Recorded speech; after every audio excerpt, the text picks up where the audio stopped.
Hey, hello, and welcome to another episode of Don't Shit on the Bus. This week we are without Neil. He is here for the interview, but he won't be here for the intro because I think he has a wedding come up, and weddings are important. So because of that, I am joined by my very good friend and our producer slash editor slash makes sure everything gets done on the podcast, Connor. What's up, Connor?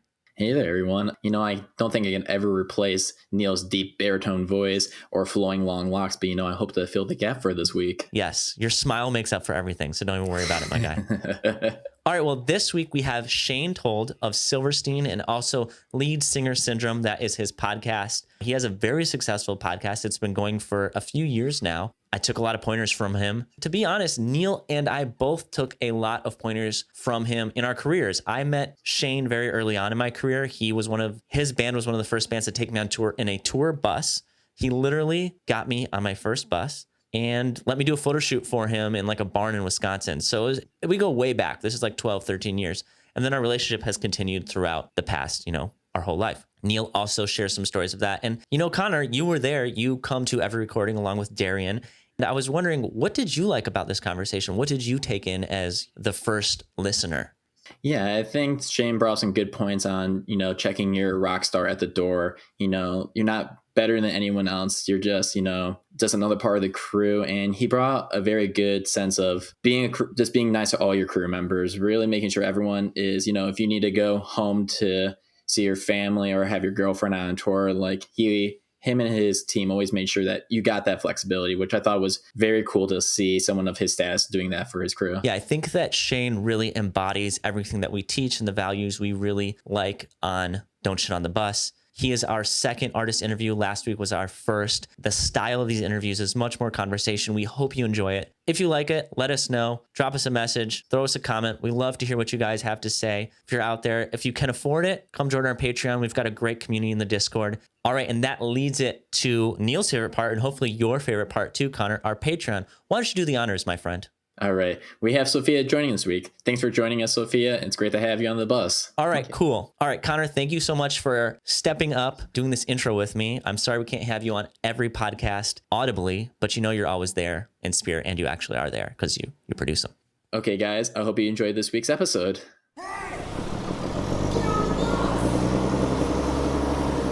Rad. How you been, Shane? I've been good, man. How about you? Doing great. Just living. Yeah. It's been a whole year, I guess, now. Like a year to the day that we decided to come home from the middle of our tour. Wait, you guys were on out tour? doing the thing like for real. Yeah. 20th anniversary tour. Nope. We were like 10 shows in. It was going awesome too, of course. 20th year anniversary. Congratulations. Yes, thanks. That's a feat for any human. 20 years of inspiring everyone. Well, we try. We do. There'd be no day to remember if there was no Silverstein. I was talking about this the other day with Adam, so I was like, yeah. You think so? I know so, for sure. I mean, like, That's you guys pretty were wild. a huge Do you know a guy, influence on Neil? us growing up. That's a pretty massive statement. Thank you for saying that, Neil.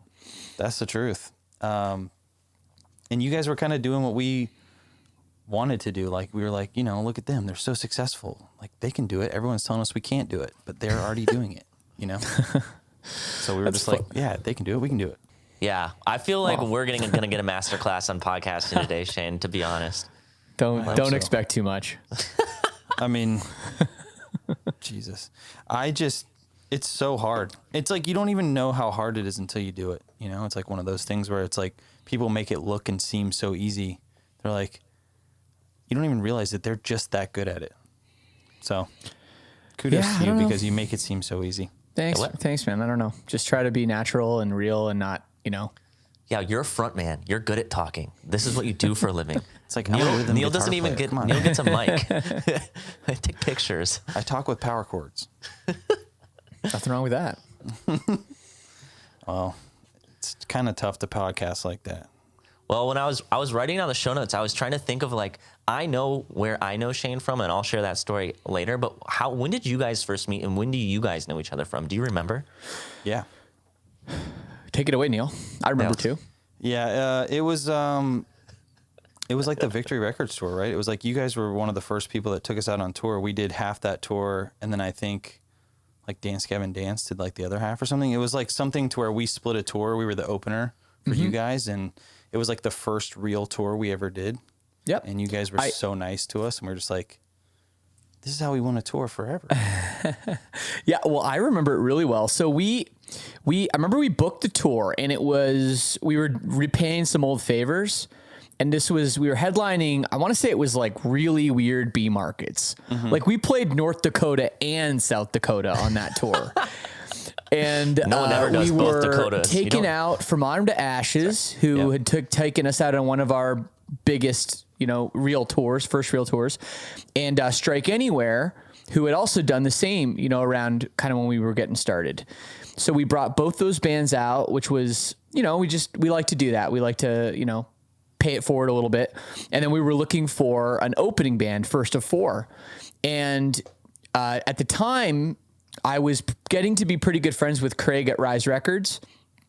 And he was telling me, oh, you gotta bring this band out, Dance Gavin Dance, they're like blowing up and all this stuff. So we were like, okay, yeah, sure, whatever. It's first of four, we'll bring them out.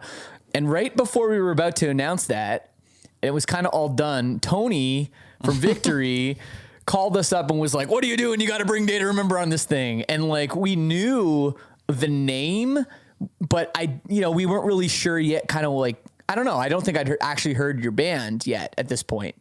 Probably for the better. No, that record's still good. Really good. I like that record. But, so yeah, we, basically Tony kind of twisted our arm into having the tour split between Day to Remember, between Dance Gavin Dance and you guys. And that was what the tour was. So you guys were on the first half of it, as I recall. And I remember the first show was in, I want to say like Wisconsin or something. And Jeremy was sick and he didn't even sing. It was Illinois? Yep. Yeah, it was Illinois, and it was one of the hardest shows I've ever played in my life. That was we had a fucking guitar tech guy that's like, hey, I can do this for you guys. And we're like, are you sure? And he's like, yeah. And we're like, dude, this is like the biggest opportunity of our entire career so far. Like, this is something we really look up to. We can't cancel. Like, obviously we knew this was like a big deal. I think we talked to Tony and we were like, what do we do? And he's like, you have to play. You have to do it. And we're like, Jeremy doesn't have a voice. And then so I think we played a show in Wisconsin the day before in Madison at whatever with that October Falls band or whoever that was. Oregon Falls. What is it? Oregon Falls. Yeah. We played with them the day before, and we played with the guy who filled in.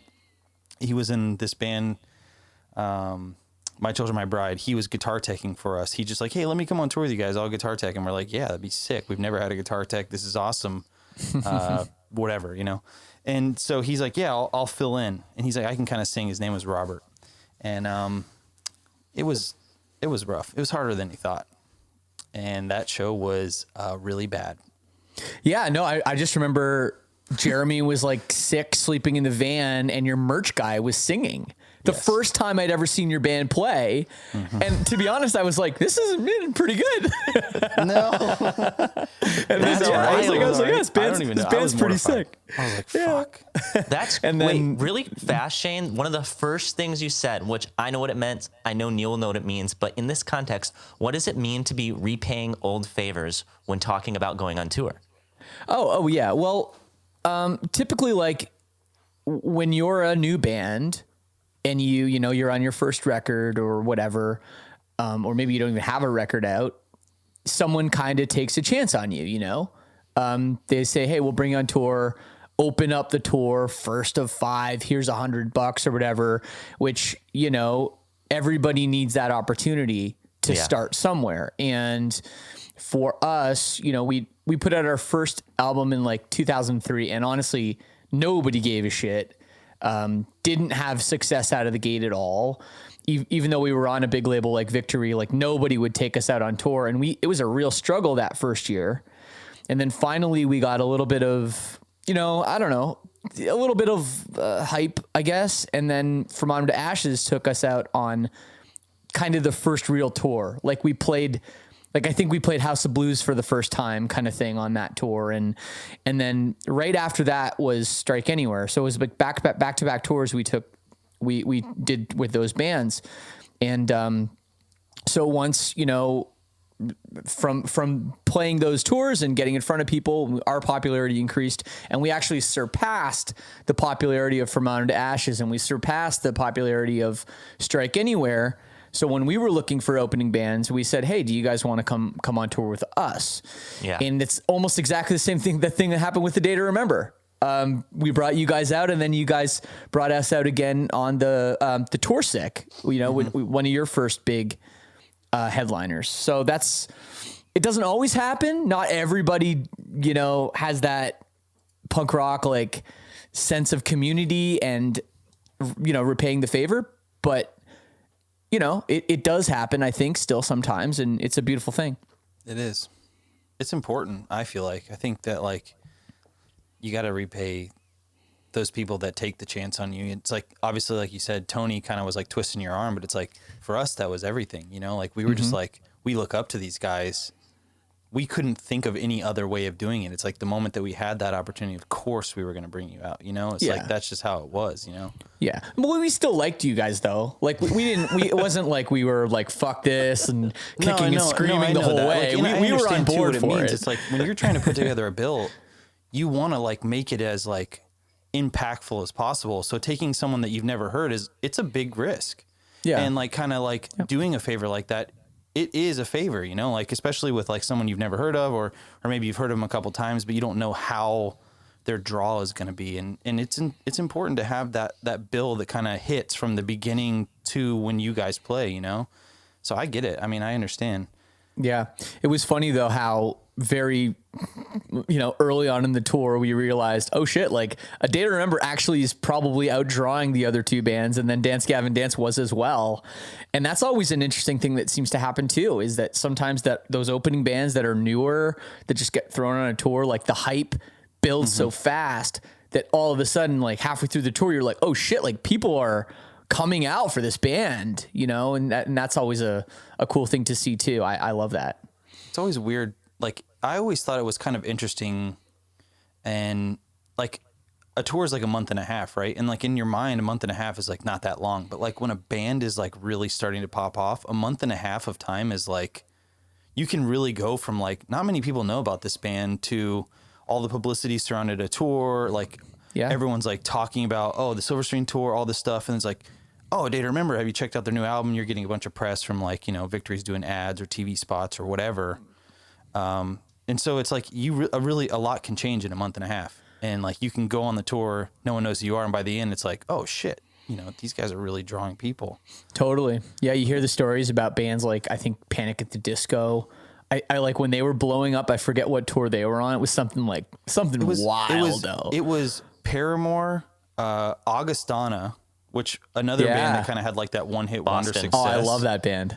Panic at the Disco. I think Panic at the Disco opened, and by the end of the tour, they were like bigger than everybody on the tour. Yeah. And it's crazy. I installed it at the Social in Orlando, and it was like kind of in the middle of the tour. And I went to see like Paramore, and I think someone else like from that whole FBR world was on that tour. And it was like, this is the most stacked lineup that is playing at the Social, which was kind of mind blowing. Yeah, but awesome. Like even Augustana, it's like, I think they had like some MTV success in the middle of that tour. It's like, I don't know. It's crazy. Well, I went to the tour you guys are talking about. Sorry, what were you saying, Shane? Oh, I just said Augustana, very underrated band. But go ahead, Adam. Incredible. Yeah. I was just going to say, like, it's cool hearing your guys' path of when you met, because that's kind of when I knew about Silverstein before I knew about A Day to Remember. I was on the Victory Street team, so that's how I learned about A Day to Remember. But I learned about Silverstein because my best friend Craig randomly bought your album in FYE in Madison, Wisconsin. He just thought it looked cool. And then I went to that show. I have photos from that show, and that's just, I didn't know you guys. I wasn't even involved in the industry. I was, 14, but it's cool to like hear, like, that's when you guys met, and that's when your, relationship started too. So I feel like I was there in spirit. Was that the first time you photographed us? It was, because Victory like sent out this sampler, and it had one, like back in the day. Tony forced you to photograph us then too? No, I'm just saying, like, back in the day, like hardcore dancing to the breakdown. Like you had to know when the breakdown was, and I like knew when the breakdown was, and I thought it was so cool. So that's how I remember. Like I was like, oh, I know this band, and I don't know. That's what hyped people up back then, and it was cool. Absolutely. No, I mean, when we met you, Adam, it was really, really interesting. I think, I don't know how old you were. You were pretty young too. Paul found you somehow, like as a, this kid can take good photos. And isn't it true? We brought you on your first tour. Yeah, you were my first bus tour. Four Letter Lie was like my first tour, but like I really learned how to tour with you guys. That was like, but yeah, you guys did a photo shoot with me an hour outside Milwaukee in a barn that I found. Yep. And I remember the photo. There was like a swing or something. It was like, there's a swing in the barn. Yeah, it was very Miley Cyrus. But I was like, for what it's worth, like in my world, like that was a big day for me because this band it was like one of the first times where a band I had like heard of and seen and known about now knew about me and was working with me. And I was like, oh shit, like I can do this. And then, the first, I went on a tour with you guys and you guys taught me. You were the ones who taught me bus etiquette, and you taught me how to live on a bus, and taught me how to kind of tour. And it was I think it was you guys like Before Their Eyes. I think that was the tour. Maybe I don't remember who it was. Was it the tour with Bless the Fall? Yes. And Norma Jean, but then Norma Jean dropped. Yeah, Norma Jean dropped off after. Maybe you came on after. Yeah. Norma Jean was on the tour, and then they dropped off. I think. Yeah. It was like 2009, is that right? Yeah, it's like 2009 2009, and it was like I just remember being on your bus, and then like we went to Chicago House of Blues, and the feeling of like arriving at a place for the first time on a bus, and then getting coffee with one of you guys, and then having my friends coming to the show and being like, "This is our tour bus," was like, you guys made me what I thought was cool and what I still think is cool, So I like it, you really did change my life. Maybe as much as, but in a different way than you did for I Didn't Remember. And I was literally just going to say Silverstein is the reason we're both here. Thanks, Shane. Yeah. Thank you, Shane. No, seriously. Way too much credit, but that's cool, man. That makes me blush. Well, you gave us our first real opportunities. I mean, that's like the truth, without even, saying too much about it, but because we've already talked a lot about it, but it really was like the first opportunity. And to hear the Adam tour with you guys on the bus for the first time, that's amazing. Yeah. Yeah. They also tell me about Russell Peters, which is why Shane's birthday was recently. And the quotes still go in my head, and I still picture them all laughing in the front lounge, watching Russell Peters, Red, White, and Brown, which I can't find anywhere. It might be like borderline too edgy these days or something, but it's like Russell would be canceled in 2020. Or something like that. I don't know. It hasn't aged super well. If he was a white guy, it would be totally canceled. But part of it is hilarious. He is great. I mean, up here in Canada, like he's so massive. I mean, he's big everywhere, but he's in the world, like huge. He's the biggest comedian there is, I think. So yes, it's crazy. He like sold out Sydney Opera House multiple nights. Yeah. Yeah, he'll do. It's wild. But yeah, no, we showed you the Russell Peters love. I also remember that first tour we did, Adam, was we went to like this legit frat party. Oh, he was just talking about this the other day. Yeah, I was going to say, I wonder if Shane's memories, I wanted to know like what your memories are with me and if they're the same as my memories with you, because I was telling him about this, but please tell it. Well, all I can remember was there was like a couple girls that I knew. I feel like we were somewhere in DC, Virginia, Baltimore area, like somewhere in that neck of the woods. And yeah, we just like went. We didn't really know what we were getting into. We just like went and someone's like, yeah, there's like a party or whatever. And we went and it was full on like out of a fucking movie. Dude standing on the roof being like, cops are showing up. Everyone's got to go. Like with a bottle of Jack in his hand. I remember walking down the staircase to the basement and there was like somebody standing above the staircase where you're not supposed to stand. They were just like walked over there and they were like, yeah, like cheering. And I was just like, I mean, I grew up in a college town, so I kind of get it, but it was different being on like the East Coast / South kind of. Like it was just a whole nother, like there was more solo cups than people times 10 there. It was like, oh yeah. The weird thing is like I've seen a bunch of like college movies with parties, so I think I can vividly see in my mind without even being there exactly what it was like. It was exactly like what's in your mind, yeah. And I just remember we like, it was one of those things like we had this kind of wild night, and I don't know how old you were at the time. You must have been pretty young, Adam. Yeah, I mean, it's 2009, so I'm 20. Okay, yeah, so you weren't even old enough to drink. Anyway, I just remember we you still got to get back for bus call. There's always this looming bus call. It's so funny. So it's like, I don't know what time we just get back, and everyone's like, so what did you guys get up to? And we're like, just looking at each other like, oh my God, where did we start? Dude, but like, I don't know about you, but I have this like fleeting, like sometimes it makes me really sad. Those are the things I live for on tour. And I can literally remember, if I didn't take a photo of it, I can just remember the one snapshot. And sometimes I look forward to talking to people like you and just learning the memories you have of us together, because I feel like I gain new memories. And it's kind of fun with people that you tour with like that. Like you all have different memories of the same things. Oh yeah, the different perspectives of like the same situation that kind of helps you like build this bigger image. You know, like, oh man, it really is. And it's funny too, because like he was saying, you had to be back for bus call. Like rolling in after a situation like that and telling everybody on the bus, it's like you guys will never know what we just experienced. And even if I use the most descriptive words, like it's still not going to do it justice. And only you and that other person or whoever else was there with you can really fucking remember or know what you just went through. I think that's I love that. I love that. I'm glad it sticks out in your mind too, Shane. That makes me happy.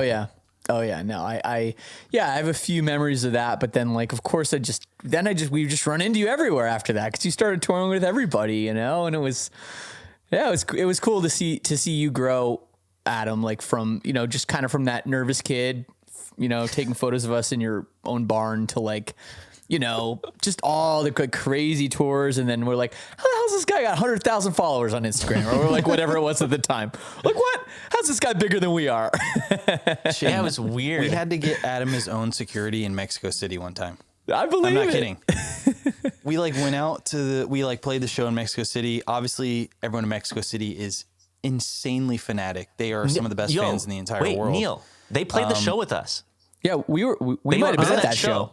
Oh, I do remember that. I remember going backstage and talking to you guys that same night we went out to buy bootleg merch, and Adam had to have his own security.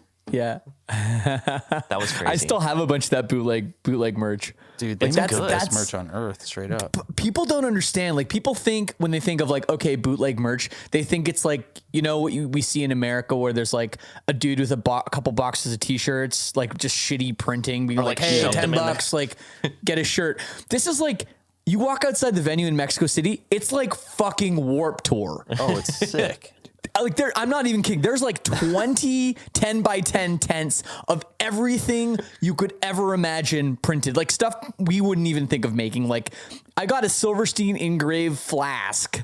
Oh, I was just going to bring, I have like a coffee cup with like a metal logo that took like someone to like smelt it or whatever they used to do, like blacksmithing or something. Like I like gave it to my mom and she still has it. She's like, dude, we weren't even headlining and they were making this shit. That's awesome. It's the best thing ever, dude. Like, I think we have some of the best merch ideas from that exact show that we are still trying to reproduce today. It's like, oh no, new album's coming out. We got to make coffee cups with a metal logo on it. That's right. It's like Mexico did it already. Oh, they did it in like, what was it, like 2011 or 2012 or something? That was 14.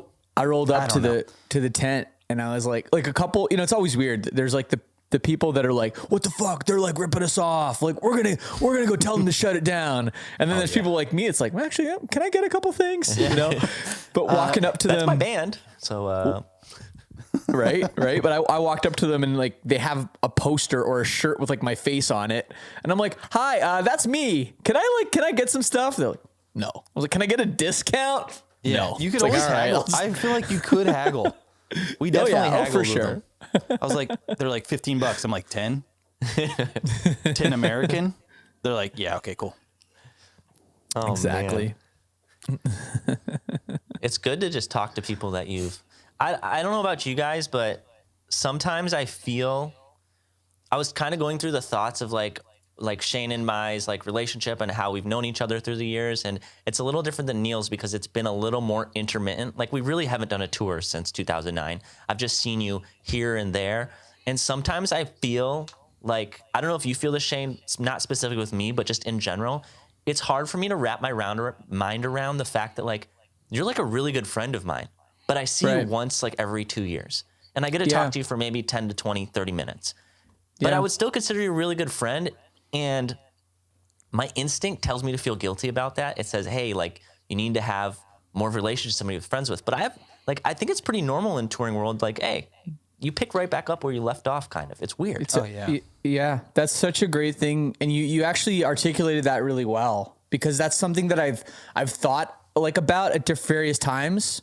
You know, like you'll run into someone and you'll be like, just like, oh fuck, man, it's so good to see you. And then after you like have this another amazing like just time with them, whether it's for a half an hour or even less, whether it's 10 minutes or whether it's like 10 hours and you're doing a festival together or whatever it is, after that's over, you know, everyone's busy. It's like, it's hard sometimes to like pick up the phone and keep in touch. Some people are, you know, all over social media. Some people aren't.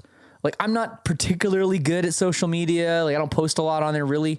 So like it happens all the time where like I'll run into people and I might not have talked to them in 5-10 years. And that doesn't mean they mean less to me or that we're not like really tight, you know? And that is a really good point that you bring up, because yeah, man, they're like all you guys, it's a day to remember. Like I ran into you guys when you played in Michigan.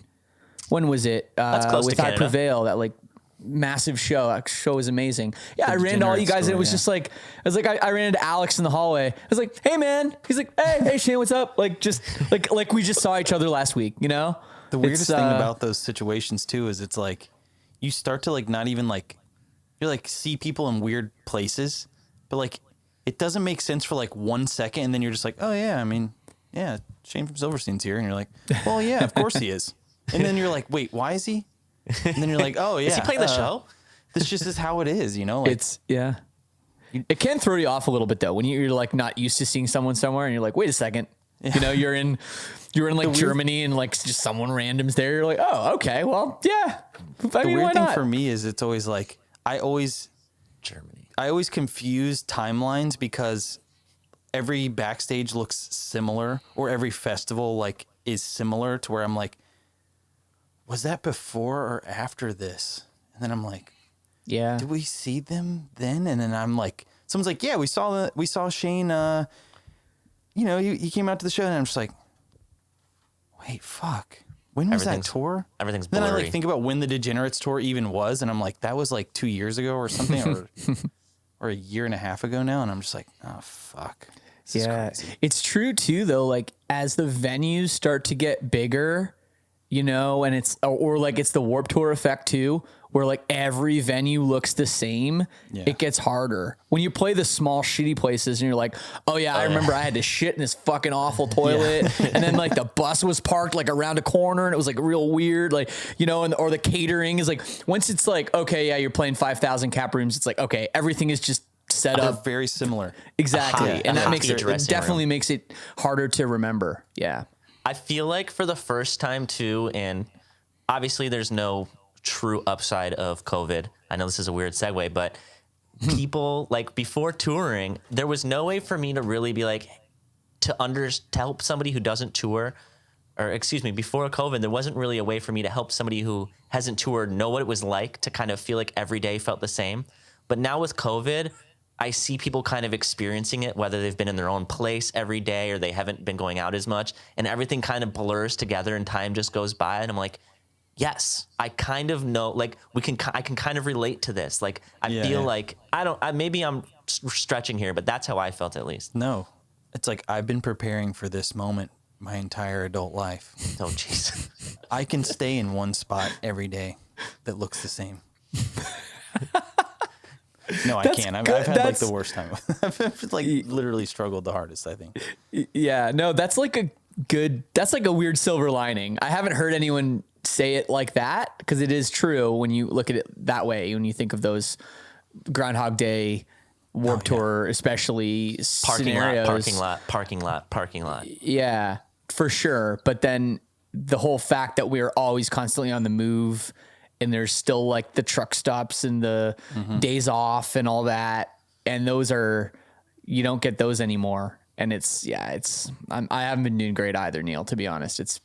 Now that it's been a year, I'm just glad that a year ago, no one told me it was going to be a year, because I would have freaked out. I would have freaked out. Same. I was in My brother told me, total and I told him denial. to shut up. Sorry, I keep cutting you off, Adam. No. I just said, It's all like, good, I was go. in total denial. I was like, oh yeah, a month or two we'll be back. And thank God I believed that. I kind of was the same way. I never could imagine that it would be a year. I was just like, well, it just can't be. Like, there's no way that could, like, the world wouldn't, it just can't, you know? Like, I didn't understand how things would just exist that way.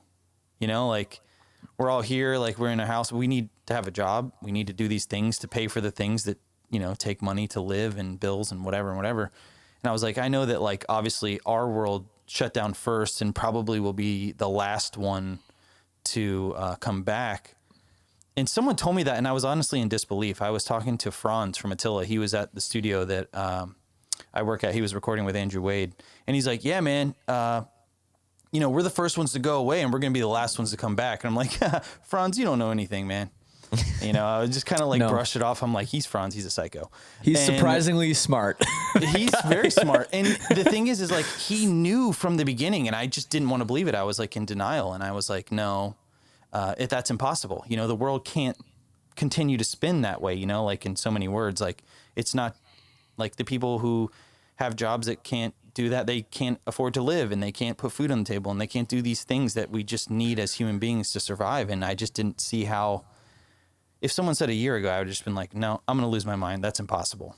And then to be here now, I'm like, wow, we are a very resourceful race of beings. That's for sure. I've noticed that in this past year, that everyone has just made it work. But I'm with you, Neil. It did feel like, well, like the people in charge or whoever, they can't let that happen. It can't be a year, right? Like, they're going to figure it out. They always figure it out. And then you get a little bit older and you realize nobody knows what the fuck they're doing at any level. And here we are a year later. And, like, I guess now that with the vaccines and, you know, at least they're talking a pretty big game, but we'll see.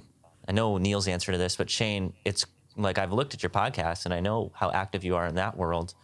Did that really help you through all this? Just having something to kind of like, that was stable and consistent and something you could do, or how did you kind of cope with it?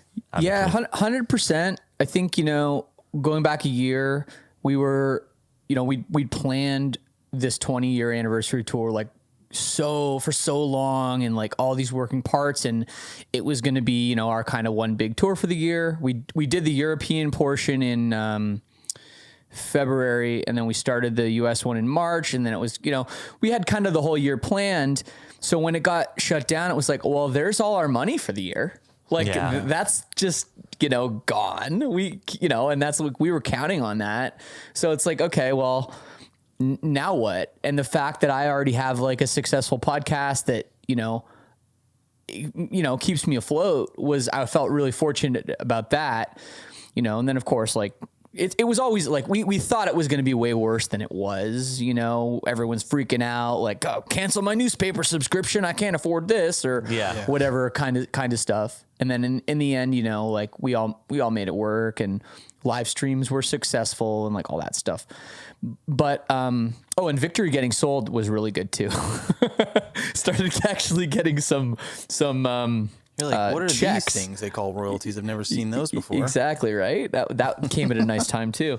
But yeah, man, like, the podcast has been great, and it took a big step forward too, because so many people were bored and at home, and we're like, sure, I'll talk to you. You know, I don't have to just try to squeeze you in on a day off. So, you know, I talked to like everybody from Jim Atkins of Jimmy Eat World to Scott Stapp. You know, I like, Scott Stapp's everyone's sick.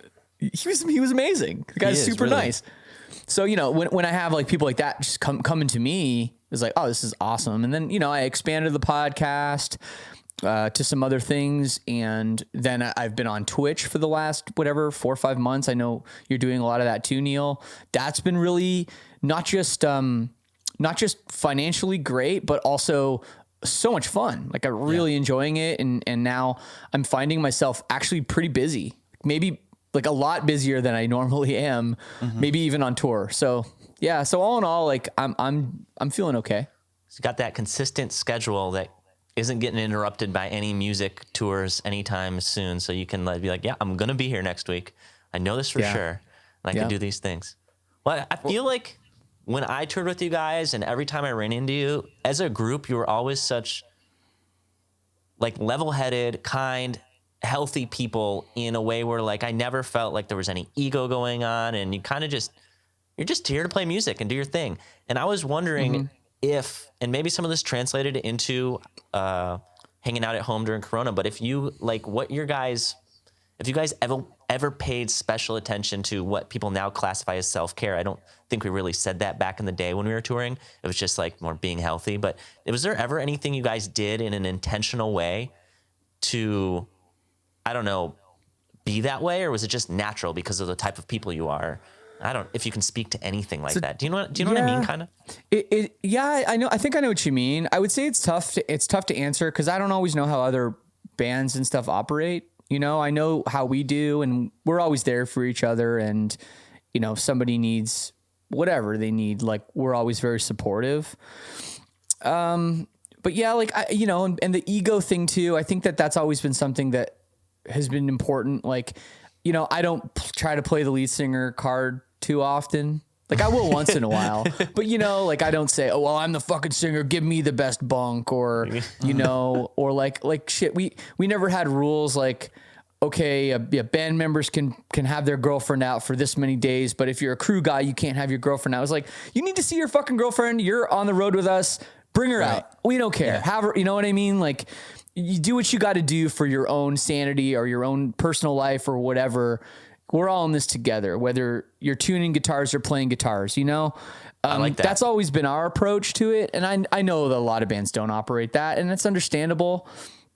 So I don't know. We've just taken it that way. Like it's the same, like when we first started touring, you know, I would always go out to the merch table to talk to people, you know, mostly just because I was hoping that they'd buy our shirts if I was standing there. You know, that was like why I initially started doing it. And then over the years, like as we got bigger and stuff, like it just felt weird when I didn't go out there. So it got ridiculous. We're playing at the Tokyo Dome in Japan, opening for like Avril Lavigne. And I'm like, well, I got to go out to the merch table. They're like, you can't go out there. You cannot go out there. You cannot go out there, Shane. Right. Please, for your own that's safety. my job. Right. The safety of everyone, you know, like we played the show in Peru and I just stepped out and started waving and shook a kid's hand, and then they took me, man. The riot police started hitting kids with we need to get Shane clubs. Back. He's one of them now. So that I don't know, that like that mentality that I have, I think we all kind of instill, and I don't know how much that relates to our own, you know, talk about wellness or and mental health and all that. But I think there's a certain degree of it, you know, that we've kept that down to earth. Like tried to check the rock star shit at the door a little bit. And I think that's helped with everything. Do you think that it kind of had something to do with like your beginning and like how you got into music in general? I know that a lot of you guys are kind of like into that, not to sound cringy, but like the punk rock kind of vibe, you know, like that's the scene that you guys came from. Yeah, you know, no, we all like sleeping on floors and fucking cramming into a van and making it happen. Do you think that had something to do with it? Oh yeah, 100%. I mean, growing up how I did in the community, the suburbs of Toronto, like we had shows and it would be 5 bands from who knows where playing whatever kind of music. And if my band was on the show, like there was no headliner, there was no opener, like nobody cared. You just played. Right. I would go on stage to play my own music, still sweaty from moshing for the band that played before. Yeah. You know, like it didn't matter to me really at all, whether if I was playing or if I was watching or whatever. It was just a real sense of community. Yeah. That we were all just in it for the greater good of music and expression and everything. So that always has been a huge part of who I am. So I absolutely, I mean, I feel like you guys down in Florida was similar too, though. Like you guys came from that as well. I mean, it's one of those things where you, like you said, it's like we were happy enough to just have a show, and then how hard it is to have a show. Like we got to figure out who's bringing the PA. We got to figure out who's making this happen. Like it wasn't these people are the headliner. It was, we want to have a show because we all want to play music. Yeah. And if we work together, it's a little bit easier because it's fucking hard. Yep. But I had the PA. So the, whoever was doing the show, I could expect a call like late Thursday night being like, hey, can I was like, the PA? Yeah, sure. Just like, I'll leave it on my front porch. And, they'd bring it back on Sunday and it had a few more dents in it. One time though, I remember one of the speakers blew in it, and people were really nice about like they got it fixed for me and everything. Like we had a community, but I didn't say like, yeah, you can pick up my PA, but you got to give me $100. It's like, no, man, like take it, put it on the show. This is good for everybody. And that's just the way that we, the way we rolled, I guess. Well, it's like, even now you can like think back, and I think in the moment you don't think about it like that. It's like, of course you can use the PA, cause it's like that community was as important to you when you weren't there as when you were. Cause like, you wanted to continue that like scene, I guess is so you would call it or whatever. Mm-hmm. It's like, like thinking about it now, you're like, yeah, I let people use the PA, whatever. But then it was like, of course the PA is, yes, we need to have these shows. It needs to happen no matter what. Like, and I remember being young and it was like, everything was about that. Like it was hard for me to explain it to like my parents of like why I did it, but it was, of course I did it. I knew nothing else and nothing else mattered.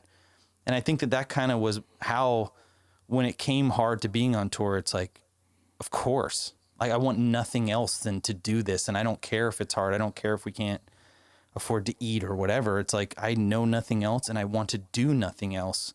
This is what we're doing. And it was just a bonus that we were successful. That was just kind of cool. Like we would have done it even if it continued to be not much, I don't know. Yeah. That's the reality of it too, when we started, and I was in university. I was in, I guess I was starting my third year of university when the band got signed to Victory. And I just assumed like we would sign to Victory, put out like 2 records and break up, and I'd go back to school or like find a real job. Like there was no like idea of, I still laughed for years when people would be like, oh, so at this point in your career, I'm like, career? Like, U2 has a career. Yeah. Like that's, I don't have a career. I'm just like, we're riding around in a fucking van, like hoping 75 kids show up. Like if 100 do, it's amazing. Like this is not a career. And I don't know if people think like that anymore. I think it's different today, but the honest truth was like, I didn't think I'd be here 20 years later talking to you fine people, like there was definitely no foresight like that. Right. Yeah. I mean, Neil, am I good? Sorry. Would you want to say something? I was just going to say, I remember kind of having a similar conversation with like Doug from The Sleeping. It was like I think it was like the tour we did right after you. And he was like, I was like talking to him. We were playing in San Francisco at like a famous venue that's like not there anymore. I don't even remember what it's called now. But we were like in the downstairs dressing room, and he's like just talking to me about like writing music that would hopefully change people. And I was like, I don't think like that. But then again, I'm not like Jeremy, like I'm not like writing these songs where I'm like pouring my heart out. Like I like contributed a guitar riff or a breakdown or whatever, like my contribution wasn't like me pouring my heart out, whatever. But like, I was like, I don't care if we change the world or not. I don't care if we change anyone. I'm just fucking stoked to be here. And he, like, my answer was like, he was just like, huh? Like, what do you mean? Like, what do you mean? What, like, and it kind of goes back to like talking about it, like being a career or not. Like, I didn't care about that. It wasn't even about that. It wasn't. But what I wonder about that too is if it's because I'm like this kid from Canada, you're this kid from Ocala, Florida, like these like small places. Like nobody ever came from my town and like was a rock star. Like that never happened. Like there were some big Canadian bands, but like not really. And they were all from like Toronto or maybe from like Vancouver or like, you know, something like that, or they had these opportunities or they were really talented or they certainly weren't screaming, you know? So it was different. But then like Doug, like he's from New York City. Right. So maybe there's like a different mentality there. It has to be. It has to be. Right? That's the only thing I can think of because I never thought like that at all. Because when you think about people from New York City, like it has to be like the biggest people ever in the world. They go to like, if you're from a small city, you move to New York City to make your stuff happen. Especially if you grew up around there and like people are like, you're coming up. It's like, you're big. You're going to be big. But big to them was like actually big. Big to me was like, we're going to play the Social in Orlando. It's That's gonna be right. Fucking sick. I couldn't even imagine ever playing the House of Blues. I was like, we're never going to reach that. You know, it's like for us, like, and I think you mentioned it earlier. It's like playing in front of 100 kids. It was never like, I never imagined even growing bigger than that. And that was fine. And it's like the fact that it's like, I don't know, like, how do you think it's changed from that? Like, how do you think that like we got out of that? Like, how did that change for us? It's a great question, and I don't know if it's one I can answer. In some ways, man, I still feel the same way. Like, we'll roll into a venue, and like, let's say, you know, we're like the first ones in, probably because someone has to take a shit because you can't shit on the bus. Hey, and you'll Mark like, Hoppus told us you can, and I thought it was a myth, and I never knew that it even existed. But he said you can shit on the bus. I've heard that you pretty much can too. And they won't really ever know. Just the drivers just don't want you to. Is basically like son of a bitch. I've like literally shit on my own hand, trying to poop in a bag and throw it out the window, and just to know that I could have possibly just let it, not talked about it, and just let no one's awake. I'm not trying to derail your question, but I'm just saying that blew my mind. No, absolutely. But no, what I was saying is like, you know, you wake up in the morning and you run in the venue real quick. And there's times when like, it won't even be that big a venue. And you'll just kind of look out to the floor and you'll be like, wait a second, this is going to be full. Like no way. Like this many people are going to come to this show. This many people care about our stupid screaming band. Like what? And it still gets me. It still gets me. Like, we'll play even venues that aren't big. I remember last time we were at Bogart's walking, I was like, did they make this place bigger? Like, what the? It's like 1,300 cap. And I'm like, this place looks huge. Like, are we going to fill this? It's like, of course we are. Yeah, we always do. But it's weird, man. Like, it's still ingrained in my head somehow, I think, that, like, I'm not supposed to be here. No matter how long. It's like every that I'm still year, some kind of a fraud or something. You know what I mean? I don't know. No, I agree. Every year, I mean, I can kind of relate in a photographer way where, you know, I relate to you guys a lot actually, where I'm like, I never really thought I would make a career out of this. And I still think, I'm like, is this still going? Is this still like it's still happening, right? Or am I just getting lucky every year again and again? Like, I don't really know what to attribute it to. Yeah. Well, it's in the music industry. You're only as good as, you know, what you've done recently, right? You know, and I'm sure in the photography game, it's pretty similar, right? You know, like everything happens so quickly and there's so many people that are like trying to make it happen, you know, and people are doing all these things all the time that like it's been ingrained in us to be like, we got to sell this venue out or who are we? You know, we were here last time and the show was great. Is it going to be the same this time? You know, it's always like that. Fear of decline, I guess, you know, it's just, I guess that's human nature. Yeah. It must be weird for you, Adam, though. Like too, like, I don't know if you're ever shooting, let's say you're doing like a promo photo shoot for whether it's a band or I don't know, just any person. And you're there with the camera and like, you're about to hit the shutter, like be like, they're trusting me with this? Like all the photographers in the world that could be filming and it's like, it's me right now. This is me. And that's like it can be a weird feeling to kind of, you know, cause you know your own faults and flaws more than anyone else. Right. And everyone has them, but you don't always know like that other awesome photographer that seems like everything he does is amazing. He probably is just as self-conscious as you are. Yeah, I still feel up to stuff. Ugh, I still show up to shoots or things that I'm doing for work, and maybe you guys can relate on showing up to a concert level. I still feel like I did when I was 18 for the most part. I'm just a lot better at appearing confident, but I still like, photographed this kid the other day who was 17, and his parents came out to say like, hey, thanks for doing this. And when the parents came out, I always have to tell myself, I was like, talk to them as an equal. Talk to them as an equal. Don't talk to them like they're your parents. And it's so hard for me to not be like, they're my friend's parents still. Like, you know, like look up to them. Like, no. Yes, ma'am. Yeah. Thank you. No, I'm thank just you like for letting me. relating to the 17-year-old far more than I'll ever relate to like this, you know, 50. He's like, I don't know. They're pretty much the same age difference whether you go up or down at that point. Yeah. But it's just, it's weird, man. Maybe it's just me. I always looked at you, Adam, and I'm like, God. he's so fucking good. Like, Thanks, man.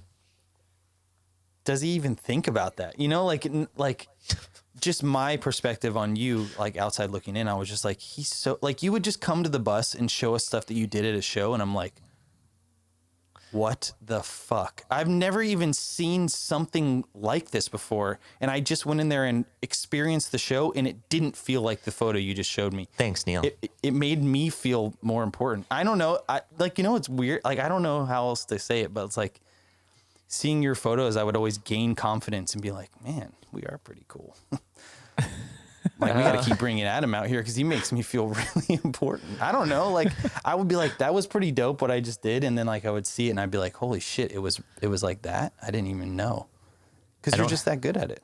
Well, thank you. I don't have any other option than to do a hard segue cut into this next section because I don't know how to segue from that, but I appreciate the compliments. But before we finish up, because it's already almost been an hour, I do want to get some tips from you, Shane. I feel like, I don't know, I feel like there's certain things you're probably really, really good at, and you might not even know you guys are really, really good at, or maybe you do know, but just things that you've developed or routines that you've kind of gathered over the years of being on the road, all the places you've been, all the people you've traveled with. You guys are all awesome. Your crew's all amazing. And I think that that is really the goal of this show. So I was hoping we could ask you a few questions on, I don't know, like if you have any essentials or tips for people when they finally get to live in the coffin of a bunk. Is there anything that you can advise them on that you're like, please do? Not a lot of people do this, but you need to do this. Yeah, well, there's many things. I think Let's hear one 'em. thing that nobody does that I discovered a long time ago, whenever you're touring, or actually no, whenever you're traveling, always bring an extension cord. Doesn't have to be like a big ass one, or just a small extension cord, just like a 2-prong extension cord, so that you don't have to move some furniture in the hotel room to try to plug your fucking charger in or whatever. So you can be like, great, plug's over there. I plug it in, I run the cord around, and then I gotta plug my phone in or whatever, my computer in right next to the bed. That is Huge. It's huge. You got to do it. You got to get that. Just wrap it up, put it in your bag. It's there. Then Can you you never have to imagine? worry. Furniture. You work at You the know how many hotel and phone there's like, chargers I've left behind shit in hotel rooms? Like, oh my God. So I know that's not a bus thing, but no, that's No, good. that's huge. I'm just That's picturing huge. being the That's hotel one- worker and you see like 10 people walking in all with extension cords in their hand.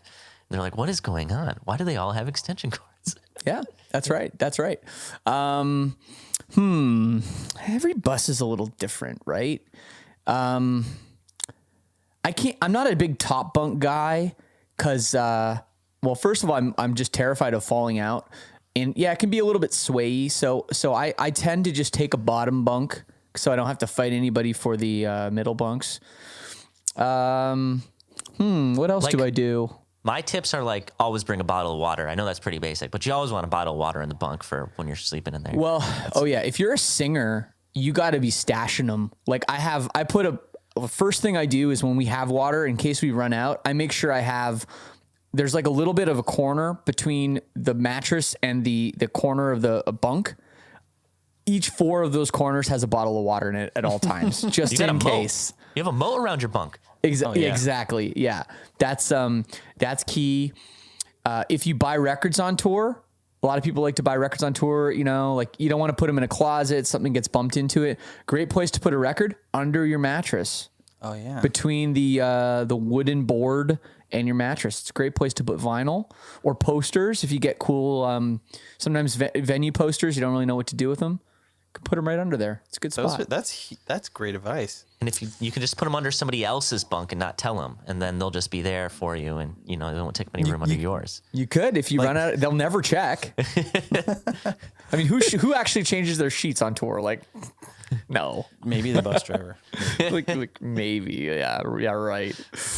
If I'm ever looking for something that I've lost, I know I can look under Alex's bunk, and it's probably there. Well, I was just gonna say, Alex is he the probably only person that checks under his bunk because that's where he puts all of his like snacks and stuff that he half eats and just leaves them there. Little squirrel. Yeah, he just hides like food for later. That the bus driver came to us and was like, "Why is there like Pop-Tarts and stuff under the top bunk in the back?" We're like, "Alex's bunk." Yes. Yep. Exactly. What about weird rider items? Do you guys have anything that like you always request at venues, or is there anything that you've requested that you didn't think you were gonna get and you got it? Oh, probably. But I have to tell you the story about Alex really quick while I'm remembering. Our Alex? I'm really excited. Yeah, you're yeah. Alex. We're yeah. here for the Alex I stories. forget where we were. We were on the Tour Sick tour, and we had gotten sponsored by the Hundreds, which was like kind of random. They just liked our band, so they gave us a bunch of shit. And I remember you guys were a little bit jealous because you guys were all into that brand. And Alex had told me, he's like, "Oh, so I got him a shirt." I just got him a Hundreds t-shirt or whatever. So I was like, "Oh, here you go, man." And he was like, "Oh, dude, thanks." And he was so stoked. And he was looking around for something to give me back. That's just him. And somehow he found a case of Kool-Aid jammers. See, he's a good guy. He was like, "Hey man, you want these Kool-Aid jammers?" I was like, "Okay." So he had to trade me something for the shirt, which I just thought it was adorable. He has the best snacks always. Yeah. And once he realized that he could write them on the list and people would get them for him, he's getting Kool-Aid jammers every week. That was his currency. That means he really appreciated you. And Wow. what you did. There you go. In terms of rider, we don't have anything too crazy. We went through that for a while. We used to put a new DVD release on the rider, and all this. And then we started to realize wait a second, we're paying for all this shit. But Joke's on us. But what we started doing for a while was instead of getting rider, we would just pocket all the money, and then every 3 days someone would get an iPad. That's pretty sick. So we started doing that, or what we'd call super buyouts, where it'd be look, we don't need any snacks or anything, right? We can live without it. Okay, the budget is $1,500. Hey, just here you go. Here's a couple $100. And everyone's that's better than Kool-Aid jammers. No offense. Right. That's awesome. Damn it! Now I wish we would stop doing all that. I'm Neil, we're less we chips, need to get the more best iPads. vodka ever. And I'm well, we're paying for it. I'm shit. Yeah, but you can get that. You get that cash, and then you just find the liquor store that has the really good vodka, and you just go buy it yourself, and then that's fine too. But there's the convenience of walking in the room and having all the shit there. You don't necessarily want to worry about it, but half the time it's you walk in, they don't even have the stuff there anyway. They have to send someone to get it, and then it's not even set up until after sound check anyway. It's okay, well, what's the point? So I think the real lesson here is just because someone will go and get it for you, take that budget, get it yourself, spend it how you want to. And then you can that's the real big brain move. Don't worry about someone else having to go and find it and blah, blah, blah, whatever. Just take that money and then split it up yourselves. Because I'll be your runner anyways. Yeah, that's one thing. Can you imagine being the runner and you show up to the venue and they're in the venue, the touring group is we don't have a rider. You're good. You can go home for the day. And they're wait, what? We the don't band's even need decided to, to keep the money. for your time. We'll go get it ourselves. Yeah.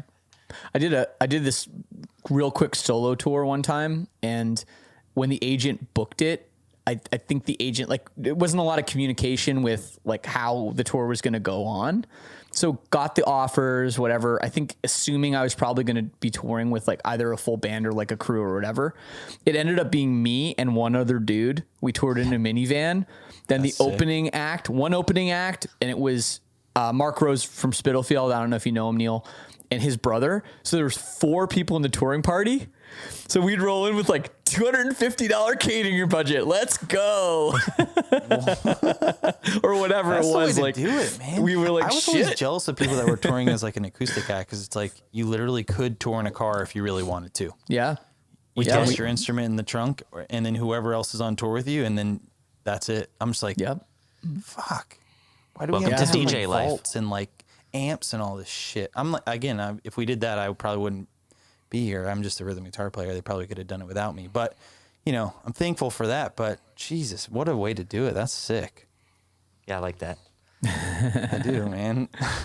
Neil, It's amazing. Neil, you want to hit him with the last and most important question? Of course, I have been thinking about this from the moment that we got on this call. Oh, geez. This is something that we've all wondered for a long time. Do you use shower shoes or not? Oh, no. I raw dog it, man. Same. I'll tell you this. I have been touring for 18 years, minus the last one. 18 years. I have showered in all kinds of horrible environments. I have not once put any sort of flip-flop or anything on my feet ever, and I have never caught any athlete's foot or anything ever. Respect. Never. This is our champion. Shane is here to tell everyone that's facts. Keeping it real. I Yeah. see people doing that. I'm like, this just seems like such a nuisance, like to worry about. So Your immune system was ready for coronavirus and you didn't even know it. exactly. I haven't got it yet. Maybe that's Yeah, why. see, there's something here. I'm not a doctor or a scientist or a musician, but there's something here. I'm just saying. Yes. No, 100%. I think in the toiletry game, try to go as minimal as possible. You don't need extra stuff. I remember Adam came up to our dressing room in Mexico City and you were like, does anyone have a razor? I need a razor. Where's the razor? I was like, I actually don't Really? have a razor, Adam. I'm sorry. I'm only in Mexico for 3 days. Did I really do that? Yeah. Sometimes I feel embarrassed about the stories I hear about myself because I feel like I've gone through my waves of my career and maybe I was not as nice as I am now at some points or maybe more selfish. And the fact I went to your dressing room and asked for a razor makes me feel silly about myself. No. We were Why? like That's hanging what out. friends It are wasn't. for. Yeah, it wasn't weird or anything. You weren't like Give me a razor. when we No, said you sorry we don't needed- have one. yeah, You you didn't went to start people you breaking knew. shit. That's not weird. All right, cool. No. Well, just making sure. No, Well, I man, mean- no. I feel like Adam, my perspective on you is like because I've known you since you were really young, and I saw you gain confidence and gain expertise, and like I was always impressed that you like went for it, man, and you did it. But then every time I ran into you, no matter like how big your face was printed on a T-shirt, I was like, this guy's still the best. This guy's still awesome. So I back you, man, 100%. Always have. Well, thank you, Shane. That's very nice coming from you for what it's worth. Yeah, like I obviously look up to you and Neil, and I don't know. This is like my reward for doing well in my career is I get to have friends or people that like call me their friend that are of your guys' level. And I feel really like, I don't know, I feel honored to be running in the same social circles as people that are devoted and authentic with what they do as you guys. So thank you. Thanks, buddy. Yeah, this is Thank you, awesome. man.